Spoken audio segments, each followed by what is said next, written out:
सासू माँ बदल गई।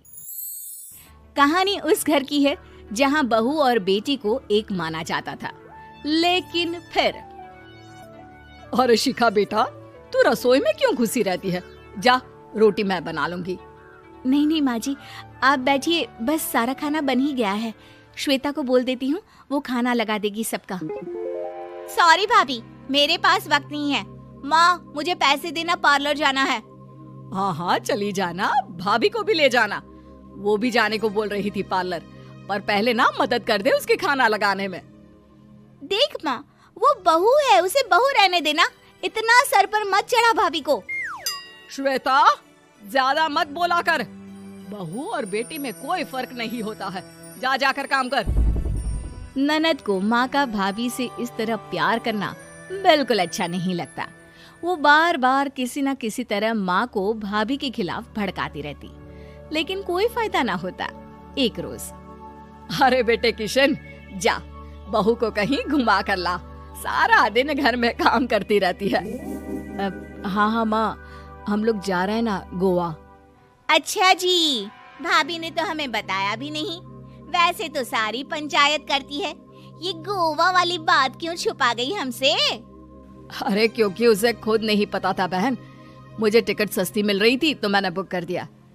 हाँ शिखा, पैकिंग कर ले, संडे हम जा रहे हैं गोवा। दोपहर में शिखा पैकिंग कर रही थी कि सास आ जाती है। ये क्या बहू, साड़ियाँ? अरे गोवा जा रही है घूमने या फिर शादी में मायके हैं? माँ जी, ऐसा कुछ है ही नहीं, समझ में नहीं आ रहा क्या रखूं कपड़े में। अरे तेरी और श्वेता की साइज तो एक ही है, उसके कुछ मॉडर्न कपड़े ले ले, आकर लौटा देना। हाँ माँ जी, ये ठीक रहेगा। शिखा श्वेता के पास जाती है और उससे कपड़े मांगती है। ना जी ना, मैं अपने कपड़े ना दूं, वैसे भी फैल जाएंगे मेरे कपड़े, बहुत महंगे वाले हैं। शिखा मुंह लटकाकर कमरे में आ जाती है तो सास कहती है, चल तैयार हो जा, तुझे मैं शॉपिंग करा कर लाती हूँ गोवा की। बस फिर क्या था, सास बहू निकल जाते हैं मार्केट और एक से बढ़कर एक ड्रेस खरीद कर घर आते हैं। पहले बता देती कि नए कपड़े दिलाने वाली है भाभी को, तो मैं अपने ही दे देती ना भाभी को, मुझे दिला देती नए कपड़े। देख श्वेता, परिवार का मतलब सबके साथ रहना होता है, ना कि सिर्फ अपना सोचना। वैसे भी तुझे अच्छे संस्कार सीखने चाहिए। और रही बात कपड़ों की, तो शिखा, आज से घर पर भी तू मॉडर्न कपड़े ही पहनेगी। कोई जरूरत नहीं है ये साड़ी वाड़ी लपेटने की। अब क्या था, घर पर श्वेता और शिखा एक जैसे रहते। एक बार पड़ोसन आती है। अरे बेटा, अपनी माँ को तो बुलाना जरा, बात करनी है। शिखा सास को बताती है और रसोई में चली जाती है।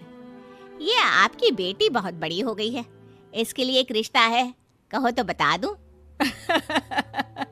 ये बेटी नहीं बहू है, घर में सब एक जैसा ही रहता है। वैसे मेरी बेटी भी बड़ी हो गई है, कोई रिश्ता हो तो जरूर बताना। पड़ोसन रिश्ता लेकर उन लोगों के घर आती है। तब श्वेता की होने वाली सास कहती है, तो ये घर है, कितने मंजिल का है? और ये बहू ने आपकी क्या पहन रखा है, जीन्स टॉप? अरे भाई, साड़ी वाड़ी नहीं है क्या इसके पास? देखिए, सर्दी है तो साड़ी में बहू कैसे मैनेज करती, वैसे पहनती है साड़ी भी। देखिए, हम लोग ठहरे पैसे वाले लोग, कोई कमी नहीं है हम लोगों के पास पैसों की, बहुत पैसे हैं, जमीन, नौकर चाकर, कार, सब कुछ है, लेकिन घर में संस्कारी बहू चाहिए, समझ रही हैं ना आप? सास कुछ कहती कि श्वेता बोल पड़ती है, हाय रे, नौकर चाकर से लेकर जमीन, कार, पैसा, हाँ हाँ मुझे रिश्ता मंजूर है मुझे। अरे रुक जा श्वेता, मैं बात कर रही हूँ ना। देखिए, हम लोगों के घर इतनी आजादी नहीं मिलेगी। अरे हाँ कर देना माँ, हाँ कर दे जल्दी से। सास क्या करती, बेटी की शादी ऐसे घर में कर देती है जहाँ ना उनके विचार मिलते हैं और ना ही आचार। शादी के बाद एक रोज फोन पर, श्वेता बेटा, एक बार घर आ जा, बहुत दिल करता है तुझे देखने का। माँ, वो घर पर बहुत काम होता है, कैसे आऊँ? बड़ा घर है, लेकिन आने जाने वालों की लाइन ही लगी रहती है। बेटा मैं तो जानती थी उस घर का हाल, लेकिन तू ही नहीं मान रही थी। माँ देख, हर घर का यही हाल है। तेरी बेटी को यहाँ घूंघट हटाने की परमिशन नहीं है और एक तरफ भाभी स्कर्ट पहनकर घूम रही है। बेटा मुझे क्या पता था कि मेरी बेटी को ससुराल के नाम पर पिंजरा मिल जाएगा। अच्छा माँ, फोन रखती हूँ, सास को गर्मा गर्म रोटी खिलानी है। तुम लोगों की तरह नहीं कि एक रोटी बनाओ, एक सब्जी बनाओ, फिर सारा दिन फ्री होकर घूमो। सास फोन तो रख देती है, लेकिन सोच में पड़ जाती है कि एक तरफ बेटी जिसे कोई आजादी नहीं, वहीं दूसरी तरफ बहू जिसे देखकर लगता ही नहीं कि उसकी शादी भी हुई है। अगले रोज।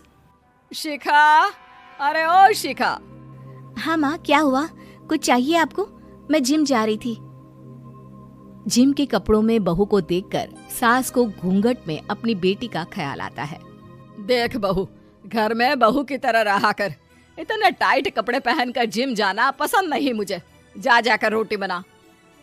रोटी? माँ अभी तो शाम के 6 बजे हैं, इस वक्त रोटी? अब क्या मेरे खाने पीने पर भी पहरा है? अरे जब मर्जी तब मैं अपने घर में खा भी नहीं सकती क्या? बहू को अजीब लगता है। वो समझ नहीं पाती कि जो सास कल तक इतनी सपोर्टिव थी, उन्हें अचानक से क्या हो गया।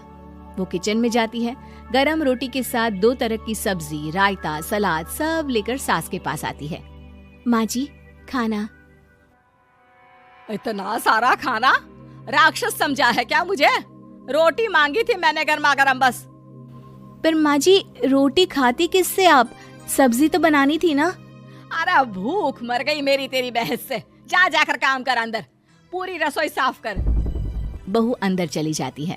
थोड़ी देर में श्वेता घर आती है। अरे शिखा जल्दी से चाय ला, पकवान बना, मेरी बेटी आई है। अरे नहीं नहीं माँ, ड्राइवर बाहर खड़ा है। मैं तो घर का कोई सामान खरीदने के बहाने यहाँ आ गई हूँ, मुझे जाना होगा।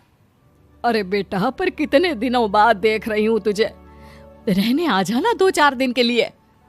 आ जाऊंगी माँ, जब मेरी सास मरेगी तब।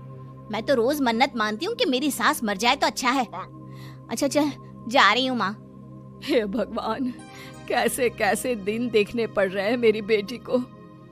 सास अंदर जाती है, जहाँ श्वेता की जिम वाली सहेली का फोन आया होता है। क्या बात है, आज जिम नहीं आई? अरे पता नहीं यार, आज माँ को क्या हो गया अचानक। पर खैर कोई नहीं, लगता नहीं कि मैं अब जिम आ पाऊंगी। शिखा स्पीकर पर बात कर रही थी, जिसे सास सुन रही थी। यार ये सास ना होती ही ऐसी है। मैं तो कहती हूँ बुढ़िया जल्दी मरे और तू आराम से जिए।